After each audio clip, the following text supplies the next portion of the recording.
الرحمن الرحيم الحمد لله رب العالمين والصلاة والسلام على رسوله الكريم وعلى آله وأصحابه أجمعين أشهد أن لا إله إلا الله وأشهد أن محمدا عبده ورسوله أما بعد.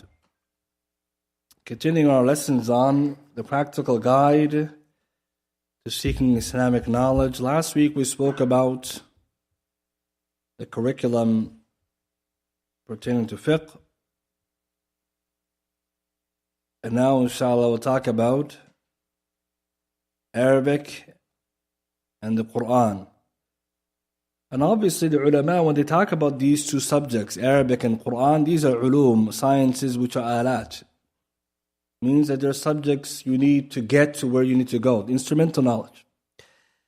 But Arabic obviously has levels that everybody is striving through or passing one over another. The beginning is to learn how to read, because you need to read Arabic in order to read the Quran and to recite the Quran with tajweed. And this is for a Muslim and a new Muslim, for those born to Islam and those who are new Muslims. And then after that, when someone knows how to read, they learn how to write. And after that, they can start learning the language itself. So this is what we also are trying to work through as well. But reading and writing, this is the beginning. You can't skip these two. Because ultimately, if you can't read well, then you're gonna have a hard time reading the Quran or the books of knowledge. And this happens quite a bit, that you didn't master or you didn't perfect the reading. And likewise writing. And writing is also important, and we'll talk about that later. After someone has that basics, then they can start reading learn the language. And when it comes to language, Arabic language is many ulum, many sciences, but the three basics, which everyone studies. Number one, sarf, morphology. And number two, nahu, grammar. And number three, balagha, eloquence. And many of the ulama, they've put it in that order because morphology is needed to know how the word is structured. And then nahu, grammar, is to know the categories of the words, and most importantly, al-i'rab, to know the ending of words, the case endings. So the difference between sarf and nahu then will be, the sarf has to do with the binya, the actual structure of the word, the beginning, the middle, and nahu is the ending. What's the ending, the case endings. And then balagha is eloquence, how to write, to read, so how to speak, write, in eloquent form. And the idea obviously is there's books for them, but because we're talking about basics, for the beginner, he can do these subjects in different ways. And the preferred way, many of us have studied, and many people continue to do so, is through the Medina books, book 1, 2, and 3 of the older version. And then for the newer one, I think they have 1 to 8. I think they divided the books into smaller ones, but the old-fashioned one was 1, 2, and 3. So if you're doing 1 and 2, it gives you basics for the basic understanding of vocabulary and basics of morphology, and it progresses. So by the time you finish the second book, you have a lot of the conjugation of verbs, and you get to the third book, it's a lot of nahu. In fact, the third book is comparable to Ajurumiyya. It's comparable, but it's obviously different in presentation. So the Medina books is a great way to start, because language learning, you don't need to know solid grammar, you need more the basics. Like what are the words you're trying to use, how to use them, and the more you'll do it, the better you get. So Medina books are quite useful. And they also have, I think, a better effect, because some people like to go towards speaking Arabic. That's another subject. But if you start with this, you get to learn how to read the language, understand it, and that's preferable, because you don't want to just be learning how to speak it as if you're in the streets, unless you're living somewhere with Arabic speakers. You want to learn how to understand the books, especially the Quran and Sunnah first, and then the books of scholars, and later on, anything else that you need to read and learn. So Medina books are preferable, book 1, 2, and 3, but obviously for a beginner, reading and writing, and then they progress to book 1, 2, and 3. And the Arabic curriculum is a little bit more easygoing in the sense that it's not like the other ulum, in that it's not pressing on us every day and night. So scholars say, how much is wajib Arabic? And after you know how to recite that which you need, the Surah Fatiha, enough that you can able to understand and read the basics of the adhkar and the salah. So that much the ulama says fard ayn, it's wajib on every single Muslim. And some scholars actually held the view that Arabic is fard ayn. Some scholars actually held that view. It's individual obligation. Right? Because they said you can't learn the deen otherwise. So the argument then will be, it's the more you know, the better. Right? But some of the ulama, they actually quote this. From Imam Shafi'i, Imam Shawkani mentions this, that's fard ayn, every individual is Arabic. And the more you know, the better. But again, reading and writing, at least the basics. That's a good key. You can go later and you could learn as you go along. When it comes to memorization of the Quran, that which is necessary for every Muslim is at least Surah Fatiha. The ulama, they agree that a person who's able to learn Fatiha has to learn Fatiha. That's the wajib. But then after that, how much do they need? We know everything else beyond Fatiha is not wajib to memorize. But some of the ulama, like Shaykh ibn Baz, rahimahullah, in Durus al-Muhimma, the important lessons, he says every beginner or lay Muslim should know Fatiha, Surah Fatiha until Zilzal. Surah Fatiha and then Nas until Zilzal. That's the basics. At least you can pray your salah, 5 daily salah. And we're talking about lay person who's not trying to memorize the Quran or anything. At least he knows that much. You can read the salawat with those. So the idea is the more that you know beyond that, this is better. But memorizing the Quran is wajib. But for student of knowledge, is highly recommended. Some scholars, they debated if it's a condition of student knowledge or scholar or not. That's a bigger discussion. But definitely, after you have that basic, you go to the next stage, which is more Quran. The more you know, the better. But we say beginner, at least Al-Fatiha. And Fatiha for the validity of the prayer. So Fatiha, when we say memorize the Quran with tajweed, right, proper tajweed, you have to know the makharij and the huruf, or the sifat, all the basics, you need to pronounce it properly, so your salah is valid. And then later on, you would learn other surahs like that. So the benefit then is that after a person is finishing these, the next level, he can go deeper into them. So we already talked about Tawheed now, Aqidah, Fiqh, Arabic, and Quran.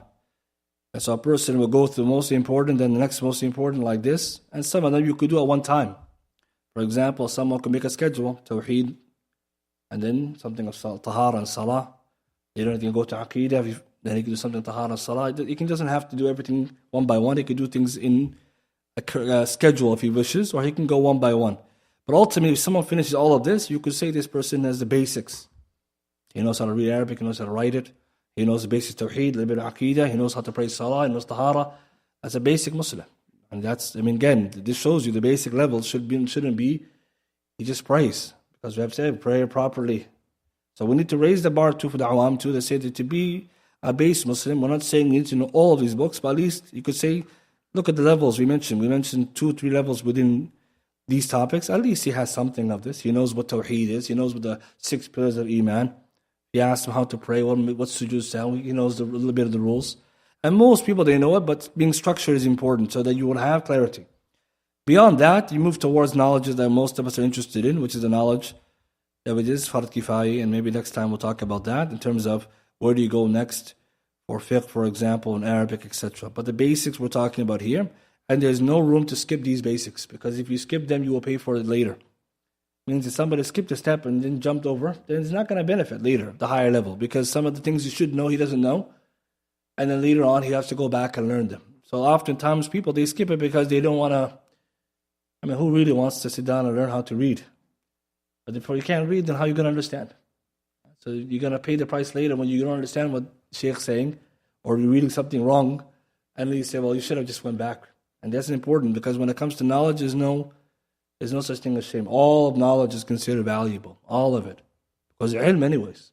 It's ilm. So if it's knowledge, Allah subhanahu wa ta'ala's religion be understood through it, then it's valuable. You shouldn't belittle one over the other or make zuhud. Instead, become like a zahid from one knowledge or other. Some people, for example, they skip certain subjects. If it's difficult, you come back later, but you're eventually going to come back.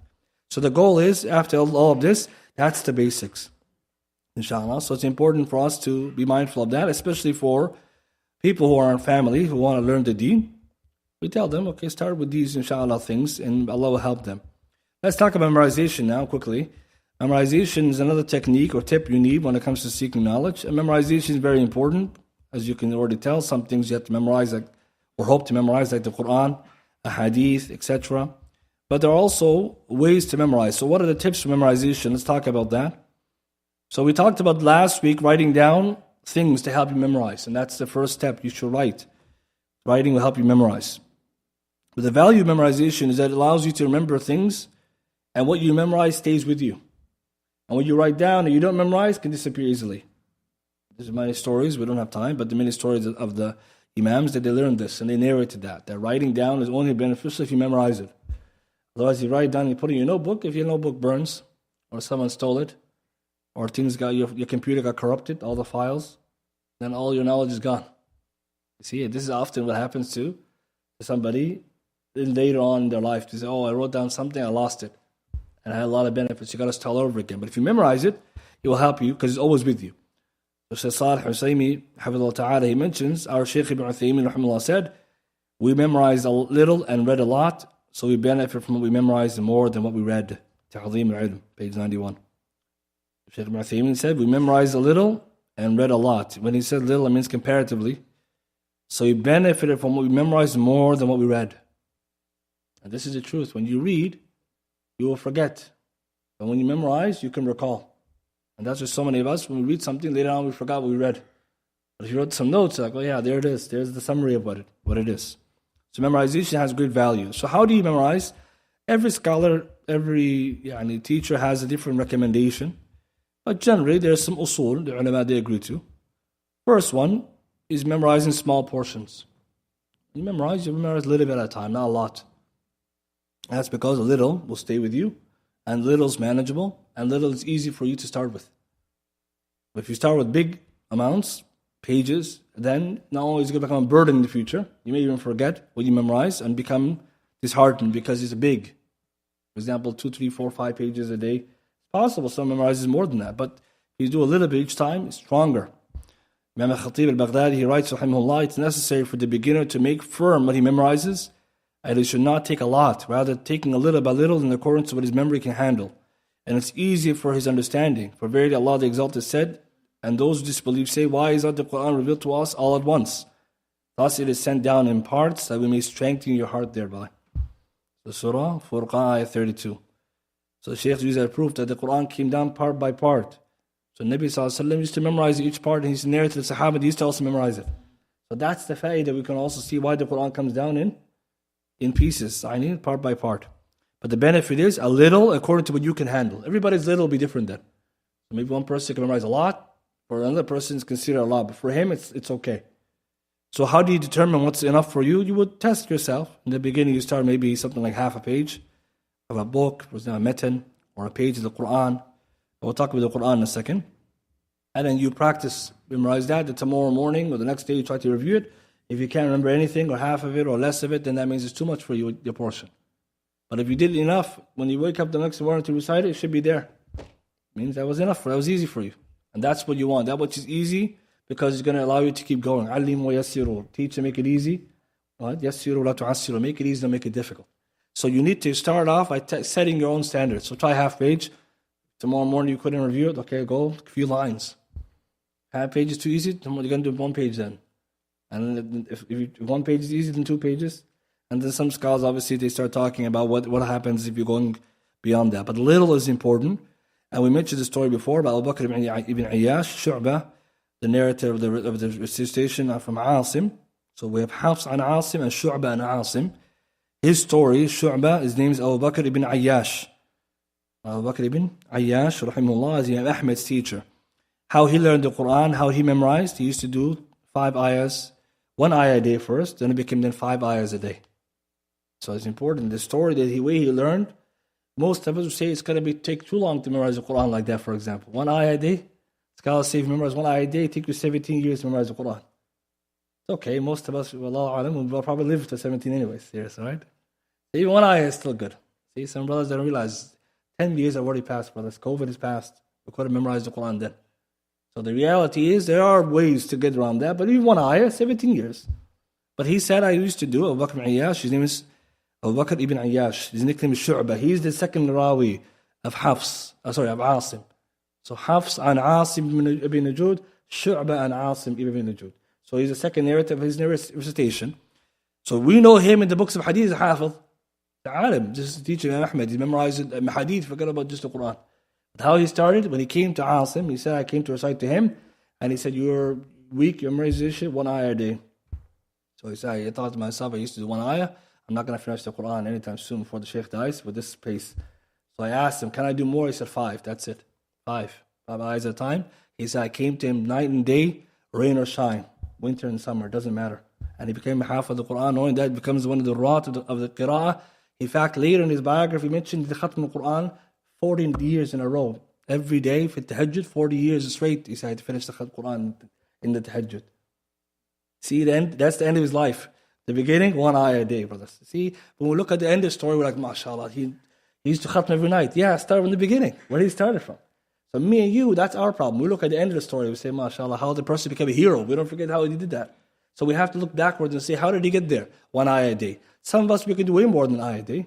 But the problem we have is consistency. So if you stick to your pattern, whatever it is, don't give up on it. And that story, Imam Dhahabi mentions in Sirah A'lam al-Nubala. It's a beautiful story, a reminder for us that we can all become great memorizers if we follow the way of the Hufaz, the memorizers. So a little bit is you're going to shorten your amount. And the second tip is you repeat a lot. Second tip, you're going to do a lot of repetition. That was the secret of the Salaf. Little amount, lot of repetition. We say a lot, brothers, of repetition. We're not talking about 1-2 times. We're talking about you're repeating somewhere between 20 to 100. And some of the great memorizers, they go up to 500, 1,000 on one text. Imagine, one hadith. And this is the secret of the Salaf. Even they knew Arabic, they knew all the stuff, but they used to repeat something so much, it became like how we have Fatiha. We don't know if anyone forgot Fatiha yet, unless they went, something went wrong with their mind. So how come Fatiha is so strong in our mind, brothers? 17 times a day, every day. So imagine you had a hadith like that 17 times a day or 10 times a day, every day. You can't forget it. Falaq al-Nas, same thing. You read it so much, you can't forget it. But what happens when you memorize things? You memorize it 1, 2, 3 times. And tomorrow you're like, mashallah, I have it. The next day I still have it. The end of the week I forgot it. Because you're still thinking you have it. You didn't review it. So Salaf used to repeat a lot, brothers. A lot. So the Arab, they used to do this as well, but the ulama, that was their secret. And some of them, they mention up to 500 times per hadith. So that's why when we hear Abu Zur'a al-Razi, rahimahullah, the great Imam, Ahmed's student, who was also hafiz, memorized something like also even a million hadith. That means athar, everything. He's at the level of Ahmed, maybe he's that level, because he used to review Ibn Ahmed. He said he knew all the hadith like he knows Surah Nas. It's all the same to him. Why? Because how many times do they repeat these things? So the qa'idah then is, al-kalamu idha takarrara, taqarrara. That's a qa'idah the ulama they mention. Al-kalam, speech. Idha takarrara, if it's repeated, taqarrara, it becomes firm and firmly established. Al-kalamu idha takarrara, taqarrara. If speech is repeated, then it becomes firmly established. And this was mentioned by Imam al-Zarkhashi and others in Burhan fi Ulum al-Quran, and many ulama they repeated. Al-kalamu, speech, any speech. إِذَا تَكَرَّرَ, if you were to repeat it, تَقَرَّرَ, you will make it firm. Right? And it's also important to understand that that's what we should be doing, especially when you know that your memorization initially is not as strong as you would like it to be. Because it's a muscle, it grows. Memory is a muscle. The beginning is weak, then it gets very strong. And some of the ulama also mention another qa'idah, principle, قلل المقدار, make less your amount, وأكثر التكرار, and increase your repetition. قلل المقدار, lower the amount you're memorizing, وأكثر التكرار, and increase your repetition. Khalas, that's the secret to memorizing anything. The hardest page of the Quran, the hardest hadith, the longest one, you repeat it, khalas. And some of them they say that repetition teaches a donkey even.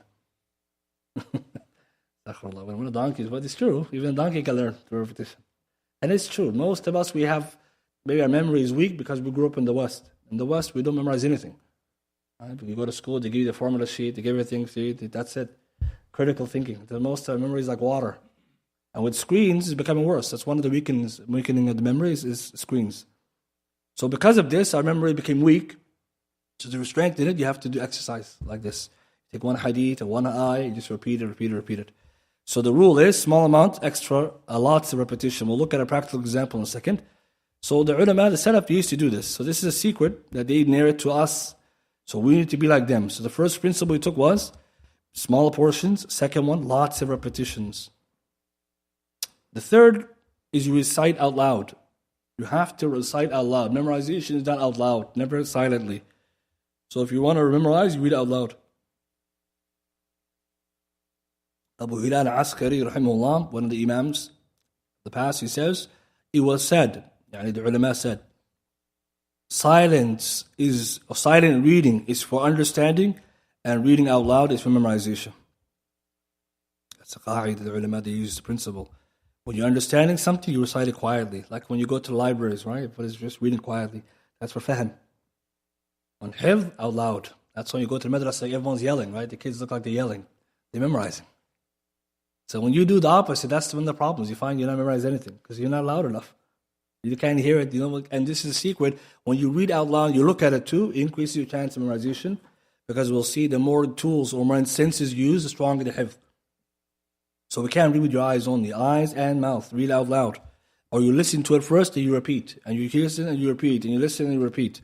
So this is another secret the ulama they mention, and it's also something most of us already know. But the Salaf used to learn like this, and that's why they used to recite out loud to themselves. Again, that's what someone prefer to sit in a closed space by themselves, just to repeat out loud. So it could be in your room, it could be in another place. So you try to avoid places with lots of noise or distraction so that you don't get distracted. Another benefit we take, and the fourth one, is that when it comes to memorizing any text, especially the Quran, you stick to one mushaf or one copy. So when it comes to the Quran, only one mushaf, you stick to it the whole of your life as much as you can. Even if it rips or it gets lost, you get another one like it. And when it comes to a matan, one text. So this is why the teacher is always strict. When he tells you bring your mushaf, your own one, he doesn't tell you bring second one, because your mind will memorize that text. So this is a secret. Abdul Muqbil said, our father used to order us to use one copy of the mushaf until it became easy for us to know the places of the Quran, places of the verses in the Quran, what page it began and when it ended, and which aided us in perfecting memorization of the Quran, and was as if we're reading from the mushaf from our mind. سنين من حياتي مع والدي. So this is her autobiography or points of her life with her father, and this is the ulama, they always mention this. So why? Because if you stick with one text, you can see it in front of you, you know exactly what page it is. So there's a mushaf, some of them they call the mushaf al-hufaz. Every page starts and ends with a verse. Why? So that the next verse doesn't carry over. So you know this page, that page. And some of them they memorize to that point where they know this page is coming, that page is coming, this place, eye is on that side.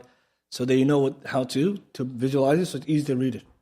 So the benefit is that if you have one copy, you always keep reading it. Not only memorize the words and the sequence, you memorize the positions. So if you make a mistake, you know it's a mistake because you're too down the page. See, and that's why sometimes you see people with good memory, they know how to fix themselves. They go back and you're wondering, how do they know that? Because they're following the mushaf that you have. And a lot of the ulama, they advise this. So stick to one copy, even if it's a matan, fiqh, hadith, aqidah, one matan, you have one, just stick to that matan. Don't keep changing it around because your memory will get confused. Another benefit they also mention is that you listen to the audio or the recitation of others. That also is very helpful. So if it's a Quran, you play a good reciter, whose tajweed is good, whose hifz is good. If it's a matan of another book, like another manual, then you listen to the audio. So you can see how it's pronounced and you repeat. And this is how the people in the past used to read the Quran until today people do it. Like when the kids learn Quran, that's how they're taught, bitilqeen. You recite them the ayah, they repeat, the next ayah they repeat, next ayah they repeat, like this. And this is how Jibreel alayhi salam taught Rasulullah sallallahu alayhi wa sallam. Okay, scholars say that's how Jibreel used to read the Quran. So in the Quran, Allah subhanahu wa ta'ala recited to Jibreel recited to Nabi sallallahu alayhi wa sallam. In the Ramadan, Nabi sallallahu alayhi wa sallam used to review with his teacher. علمه شديد القوة. Jibreel is his teacher. So how did he teach? Hafiz ibn Hajar says in Fath al-Bari, he used to read the ayah, Nabi sallallahu alayhi wa sallam repeats the ayah. Next ayah, repeat the ayah. Next ayah, like this. And every day, every night, they do that till the whole Quran is done. So that's how the teacher, you see many times the teacher will teach the student, and that's also helpful to listen and then repeat, or you listen and you read with them to get the pronunciation correct, so you won't memorize wrong and have to recorrect to yourself or to fix the recitation. And that happens a lot. If you memorize it wrong, it's hard to forget the mistake. So when picking the Qur'an, pick the ones who are known for the tajweed, not the famous reciters, because you're in the beginning stage, you're trying to memorize the book. For the Qur'an, you want to memorize the Qur'an, pick the reciters who recite with good tajweed, not maybe the famous reciters who maybe their tajweed is good, but they're a little more lax in some places, or they're fast. Pick the ones where tajweed is good. So scholars, they mention, for example, we know Husari, right? Or Minshawi, or Abdullah Basfar is very good. Abdullah Basfar. Or for example, you can go Hudayfi. I know these are, we know their names, but that's when you're memorizing, stay with them. They don't go to the new ones. No, because they're going to read differently. Some of them, they are reading with tajweed, yes, but they're not always going to focus on. So they may make some laxity, and you'll learn that way. So stick with that. When you obviously memorize something, later on you can listen to somebody else and get a different, right, voice or prestigious style. But it's very important to stick to the ones that ulama advice. A good reciter who's both good in tajweed and nice to listen to, Abdullah Basfar. It's very easy. Good voice, good pace. He's not too slow, not too fast. And there's many, right? Ibrahim Akhdar, so many others. Okay, another benefit the ulama mentioned when it comes to memorization, you pick an appropriate time to memorize. And for everybody, it's different. Some people early morning, some people late at night. The ulama, they differed heavily on this. Some of them said the best time is after Fajr, based on the hadith about the barakah of Fajr. Some say after Fajr, and some say after Isha, nighttime, everyone sleep, because of the ayah in Surah Muzammil. It's better for understanding, and also it's quiet, nobody's awake. So everyone knows himself best. You pick a time is good for you. It doesn't always have to be one time. You can pick timings which are throughout the day, a little bit here, a little bit there, a little bit there. Doesn't matter, as long as you get it. So some people, they're too focused on the time. You pick a time that's convenient. Maybe you work early, so the afternoon is better for you after Asr. Or maybe you have time after Asr, or like early morning after afternoon, so you go after the morning. Whatever time it is, you stick to that time all the time. That's important. Every day, same time. And the next one benefit, same place. The next one, same place. So if it's in your room, or this corner of the masjid, or that place, same time, same place, every day, without fail. There's no ifs, ands, or buts. Yeah, sometimes something will come up, but you're trying to go for that area, that time, all the time. That's your goal. Because ultimately, memorization requires you to have consistency. Otherwise, you can't do it. And some of the Salaf are very strict in this. They will be very careful on their habit. They will not want to lose that habit. So one of the Imams, once he was there, Jum'ah time, before the class. There's no Jum'ah usually in classes. So he was there in the masjid where the teacher teaches. In Jum'ah time, there's no class. So what are you doing here? He said, this is what the teacher teaches. I don't want to lose the habit of coming to the class all the time. So even no class, he's still sitting there. He's sitting in Jum'ah where the class is. There's no class. He said, I just want to keep the habit. I don't want to lose it. See, these Imams, how serious they are. And that shows you again that for them, it's always they're going to try their best to be there because ilm is that serious. So for us, we have to put our pressure on ourselves. Okay, this is the time we designated. That's it. You're going to be there, inshallah, time and place. And this is very important because it'll push you to know, okay, what time is it? Oh, it's time to memorize. That's it. There can't be interruptions. And so that's why you pick a time that's ideal. If your schedule is very chaotic or very busy, you can do a little bit after every salah. You don't have to be too strict. But that's the thing. Little is better than nothing. And there's always time. There's always time. Okay, there's always time. So this excuse, I don't have time, is a lie. The ulama have time, you have time. Right? And the ulama are very busy, but they have time. So find the time. And so some people, they will see, they will do after every salah. And some of the ulama, they were very keen in using the time where they're just doing something else. Shaykh Ibn Uthaymin mentioned before that he used to review his Quran. His student Shaykh Sami Sughair mentions our Shaykh Ibn Uthaymin used to recite the Quran going and coming to the masjid. So every day he recite 2 juz per day, half juz coming to the masjid, half juz coming back, half juz coming. That's how he used to review his Quran. And when he was walking, you can't ask him anything, you can't talk to him. And the student they learn. When Shaykh Uthaymin is walking, leave him alone. That's it. It's time for him to review his Quran. So when he gets to the masjid, it's different. Now it's open. So he says that's how he used to review his Quran with all his schedule. Imagine that. So when you see something like this, how high the ambitions have, just so someone says, how far is the masjid? Right? Maybe 20, 30 minutes. Right? Depends how far he's walking. But he's walking to get the sunnah of walking. Sometimes you walk barefoot, another sunnah, and reviewing the Quran. You see, those are the ulama. 3 in 1. For some of us, we're barely doing anything on the way to masjid, right? So you can do something. You can't read the Quran, put the Quran on. And if you can't walk to it, at least drive and review. And you see some people, they do that. And Sahaba, they were keen to do this. Some on the riding animal, at that time camel horses, they would read the Quran on the way. Abu Musa al-Ash'ari, that's what he mentioned to Mu'adh bin Jabal, that he used to do that. How does he read the Quran? It says, I review riding and standing and sitting. So obviously, so that means review. So you don't have to look at the Mus'haf necessarily. But you're in your car, you go into the masjid.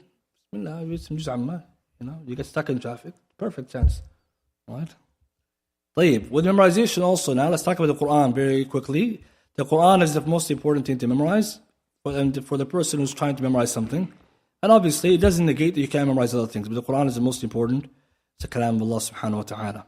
So some quick tips about memorizing the Quran. Scholars, they have different, again, recommendations. I mentioned a lot of these rules are applicable, but some ulama, they have specific methods that can be useful. So we'll mention, for example, Shaykh Abdul Muhsin al-Qasim, Hafizullah ta'ala, the Imam of Masjid Nabawi. He has a book, Aysir al-Tariqa, Lihifz al-Kitabillah, or Hifz al-Quran al-Kareem. The quickest way to memorize the Quran. And he's a memorizer of the Quran and many things, so he's going to show it's his method to memorize the Quran. And it's using translated, it's a book in English. And the Shaykh, he's authored of small books to memorize, between talib ilm. He knows a lot about memorization. So before getting to his advice, some of the scholars also recommend some other tips. If you want more, you can read a kitab. Shaykh Faisal Hashidi has an excellent book called Sina'atul Hifz, manufacturing or producing memorization.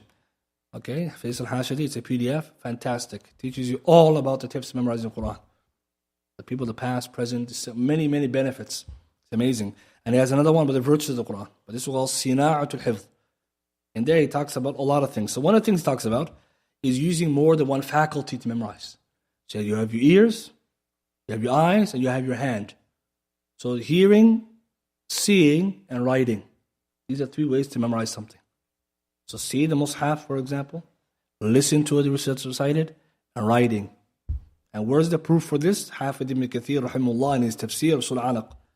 Iqra bismi rabbika alladhi khalaq. In that ayah 1 to 5, Surah Alaq, the Shaykh says Allah subhanahu wa ta'ala starts by talking about recite and read, and then he taught man to write. So Hafid ibn Kathir says knowledge can be represented sometimes by writing, sometimes by listening, and sometimes by seeing. And so all 3 faculties can be used. And the more you use these faculties, more than one of them, the stronger the hifz is going to be. So for example, if you listen to it and you repeat it, you're using your mouth and your ear, stronger than someone who just listens to it and doesn't repeat it. True, right? Because he's doing more than one. He's listening, then he's repeating. Compared that to someone who just listened, he's going to memorize it, but not as strong as the one who repeated it. So what happens? You listen to your reciter, you listen to him, then you pause, and you repeat. Or you read with him sometimes if you want to read and want to get the pace, it's also fine. And some of the Sahaba memorize Quran just like that. Nabi Sallallahu Alaihi Wasallam used to recite to them, they listen, then they memorize. So really it's actually powerful, the listening and the repeating. The repeating is the key. Nabi Sallallahu Alaihi Wasallam, Allah mentioned Surah Qiyamah, he used to read quickly when the Jibreel used to write and recite, and Allah told him not to harrak bi lisanak ta'jala bi. Don't quickly hasten to repeat it. We'll let you memorize it. Just listen to it. Allah secure for him to memorize it. As for us, you listen, then when the Qaadir is finished, you repeat.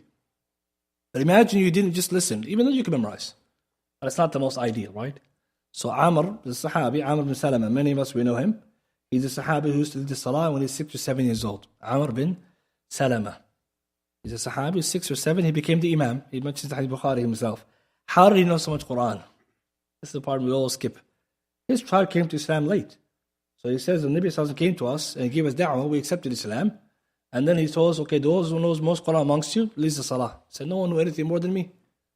So the question is, how does he know? No one else knows. So he says the travelers, Sahaba, used to come to give da'wah to our people, and they used to pass by us, and they were used to read Quran to us. So I used to listen to them and memorize it. Allah, look at that. He used to memorize what Sahaba used to read as travelers. They giving da'wah to them and reciting them. He said, I heard it, and I used to memorize it. I became the Imam. Sometimes we tell ourselves, I don't have a teacher. Oh, you don't have a tape? Or a computer? We used to use tapes, brothers. Remember in those days? A tape broke, you're finished. And so most of us, we used to go like that. Now we have MP3, all these videos, and what's happening? The memorization is getting worse because nobody's inspired anymore. Most of us would say, what's the benefit? Some probably think, what's the point of memorizing? The reward of memorization is so high, brothers. We'll have to try our best.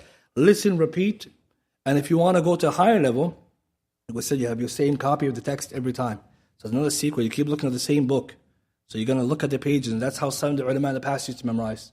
They asked Imam Bukhari, how do you memorize so much? He said, Adim nadar al-kitab. I used to look at the book a lot. Like, how long did he write Sahih Bukhari? 16 years, compiling this book. Of course, he memorized everything, but he said he used to often look at it. So that's why his memorization is rock solid. So looking even at a book a lot, most of us know, if you read something again and again, you know exactly every word in it. Maybe even the order is going to be very easy for you. So that's another benefit. But then the writing is the last one. The writing is the hard one. And some of the people still back home in different countries, they write. They tell the kids to write, right? And famous example, those in Mauritania, the Shanaqita, why the Shinqiti tribe or this tribe in Mauritania, they're known for this because their memorization is amongst the strongest memorization. And Shaykh Faisal Hashdi in this kitab, he talks about it. There's a book, I found it as well. It's called How the Shanaqita Memorize. Tells you all the secrets and good, bad, and plus and bonus, plus and positive, negatives of that. But in there, he talks about how they memorize. Well, you always wonder those people how they memorization so good, because the number of times they repeat, you would be shocked, and they're right. So when the child learns Quran, he learns how to read the Quran, and remember they don't have musahab to use the lawh, the long board, and they write down the Quran. So they have to learn first ilm rasm, how to write. Then they write down their portion per day. Then they repeat that. So they write the whole Quran by the time they finish, and they repeat it. He says, how much do you repeat a day? Twice a day. In the morning and the evening. The morning time, between 100 to 1,000 repetition. For that portion. In the afternoon, another 100 to 1,000. And it's tasmi', then they read to the teacher. Imagine you're reciting that per portion, not the whole Quran, per portion. And you finish the Quran. Some of them, the memorization becomes so strong, they can leave the Quran for years and still know it. And that's the real the hifz. They don't review the whole kitab. Because by the time they finish, how many layers? They went through all of them. So that shows you, if you follow these repetitive techniques, yes, it's probably tedious, but the fruits are a lifelong. This is the thing. Maybe some of us, what we forget is if you repeat a lot, it's tiring, but then you will thank yourself. Let's talk about Shaykh Al-Muhsin Qasim, what he said, what's his technique.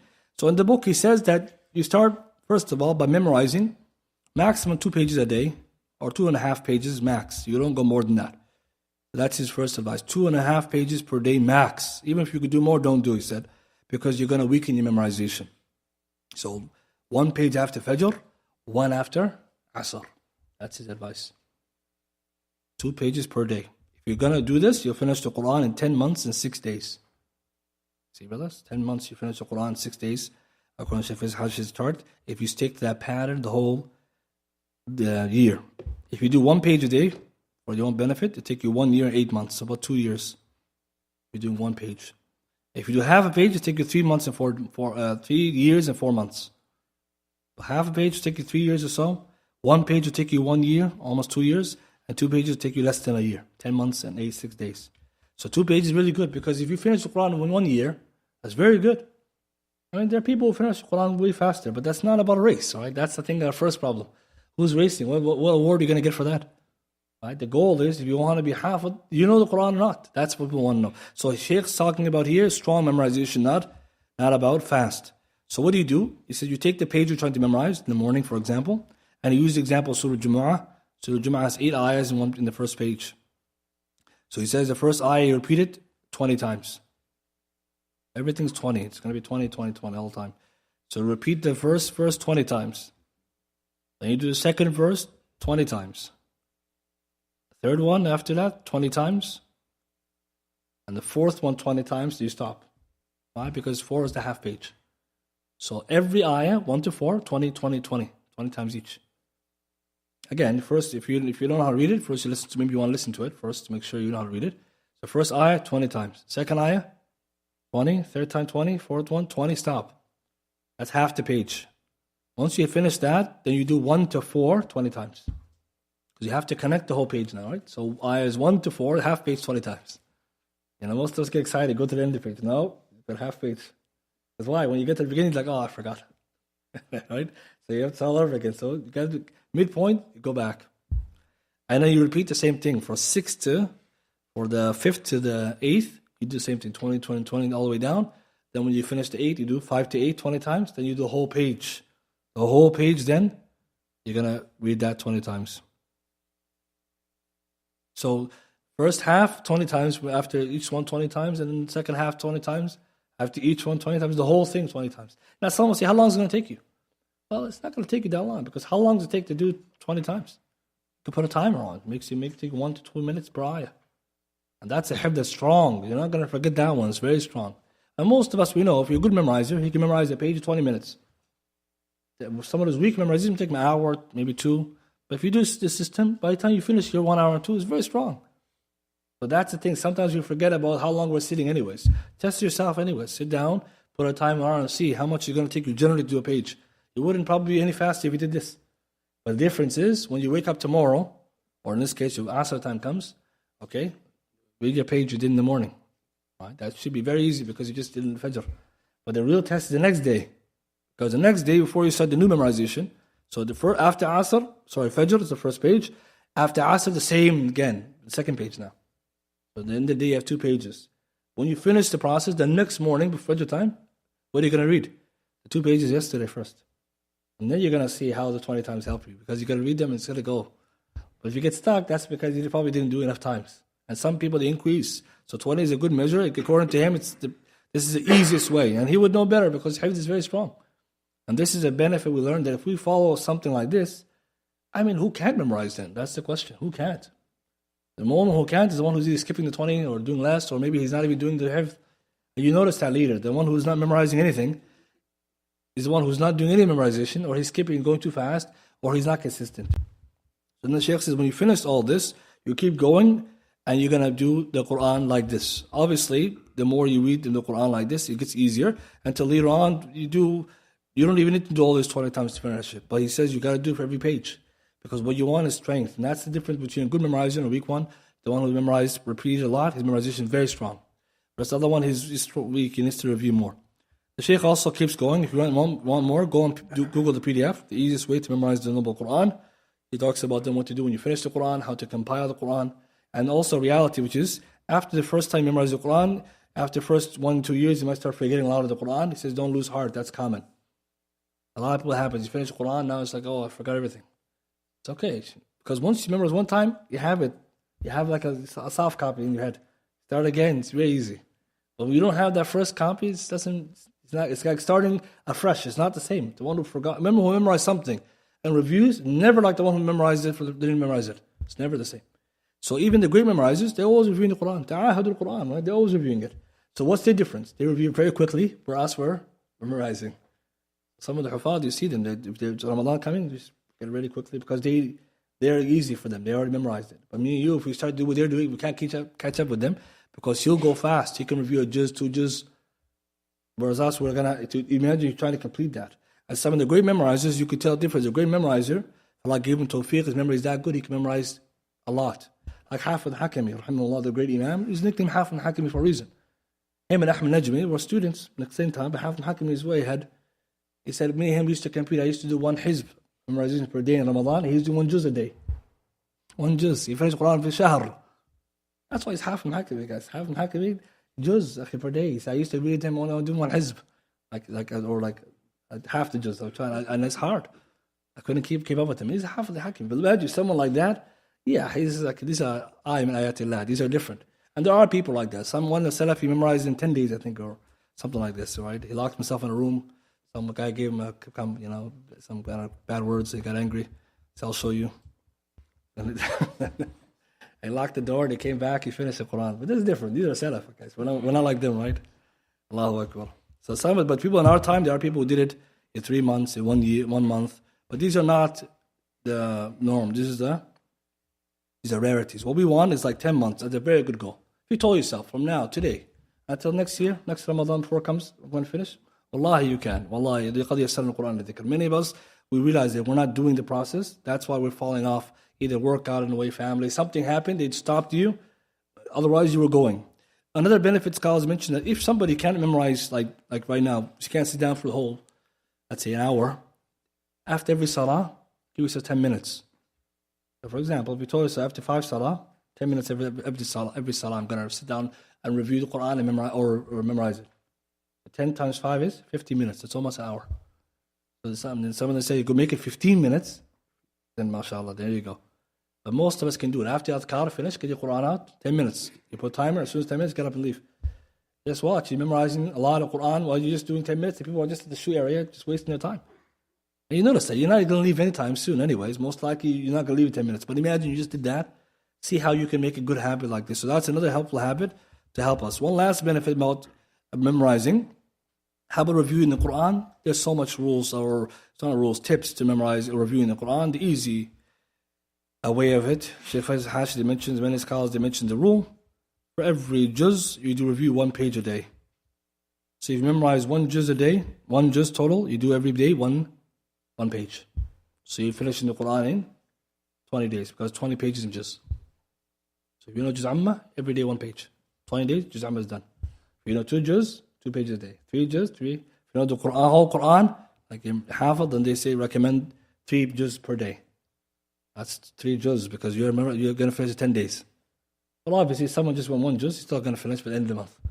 So the idea is that's a good measuring stick. Every juz, you know, 1 page. And it's nothing because if you know, for example, juz amma, 1 page is nothing. If you know the whole juz. But imagine that you know more ajza, that's where you got to increase. And that's another problem. Maybe you have 10 ajza, 10 juz memorized, and you only do 1 page a day. No. Or you half juz a day, brother. You know 10 juz, after 10 pages. And that's half a juz. And see, you notice that if you're doing this, you're keeping up with both sides. What you're learning, what you're keeping up. But most people, you know, the muraja'a, the review is harder than the hifz.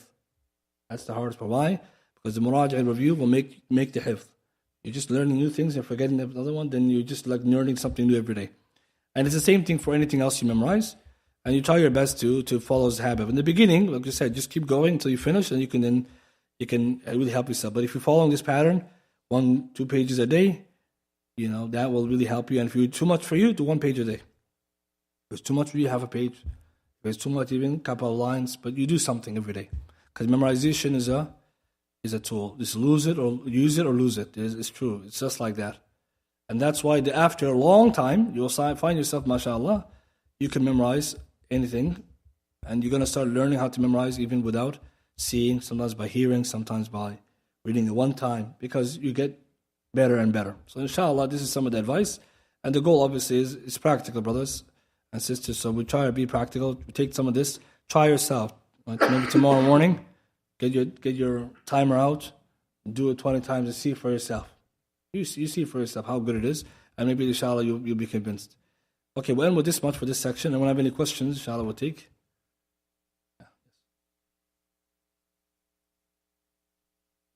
Faisal, these kitabs called Sina'atul Hifz, manufacturing hifz, Sina'atul Hifz. So this book is one of the books, teaches you a lot about the rules, 100 something pages, 130 pages. Another book is about, I forget the name, it's about the virtues of the Quran, like the memorization, virtue memorizing. But Sina'atul Hifz is very nice. It talks about all these little benefits, tips and tricks and the things, not tricks, but tips like the Salaf use, and also some good advice about retaining the Quran, and also like some of the advice about even later on recalling what you memorized. That's the next step. When you memorized, you want to use it. Like you want to remind someone something. How do you recall it? So you can use things like association. Memorize this with this association. So when that comes up, the hadith comes up. So that's another level. But yeah, that's a good book. Yes. Shanaqata, yeah. How the Shanaqata, this is the Shinqiti tribe in Mauritania. How do they memorize? Ibrahim Shinqiti, I think his name is. So this is a book you can find in PDF. It's interesting. It talks about the good plus, the good and the bad. So when the bad is that they get beaten a lot. That's okay. So that we can't forget that part of the memorization. Huh? That's a salbiyah. He says salbiyah. That's the negative part. Right? So most of us, that's how we learn. But then we didn't really learn, right? But he talks about the good part is about how they have diet. He talks about the diet, what they eat, right? And how they do it. And again, they live in the desert. It's very interesting because the memorization has become unique. Now, again, everybody has a different way, but he analyzed just their technique. At first time, tried to record, like make it a systemic. Like, okay, this is how they do it. So Faisal actually draws from something to show you some interesting examples that you can use. Anyone else?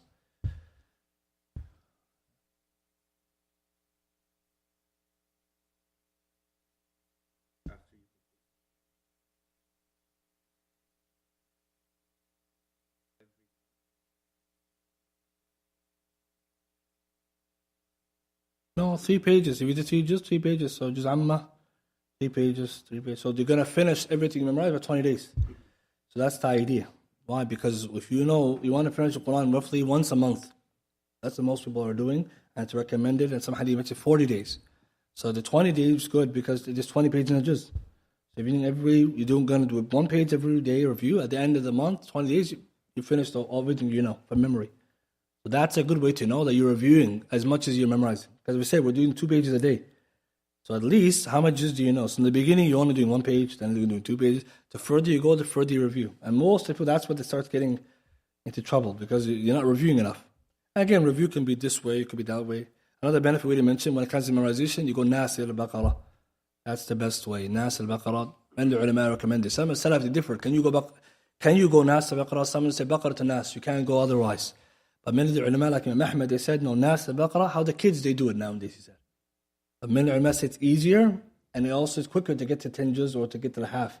Obviously, Baqarah it's also, a lot of people like to memorize it because it's virtues, but the truth is, by the time you finish Baqarah, you could have done just Qad Sami', right? 3 and 3.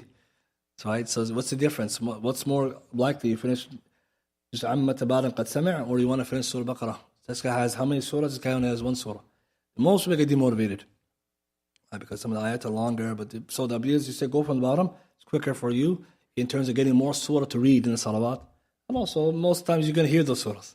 It's also a reality, right? If you Surah Baqarah, maybe, once in a while you hear it. So that's another thing that they mention. Any other questions? Okay, last one, brother. Yes.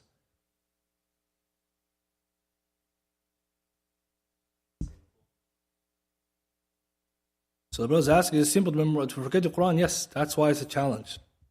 The Quran is easy to memorize, easy to forget. And the reason why is to continue to encourage you to memorize it and to review it. Ta'ahad al-Quran, the Prophet Nabi said, review the Quran a lot. But the Quran is quicker to leave your memory than like a camel from its tide post. So that's the secret. The idea is that you can memorize quickly, forget quickly. So the person who's always on point in memorization, what is his secret? He reviews a lot. It's always an ibadah, so you get hasanat, a lot. So this is encouragement. Sharia came with hikmah. Someone memorized one time, put the book away, khalas, I finish the Quran and I move on with life. But if you say half, it's always reviewing all the memorization, you get the reward. So the goal then will be like you're always going to be reviewing the Quran throughout your life. So, but the good news is the more you review, and obviously it's easy to review it.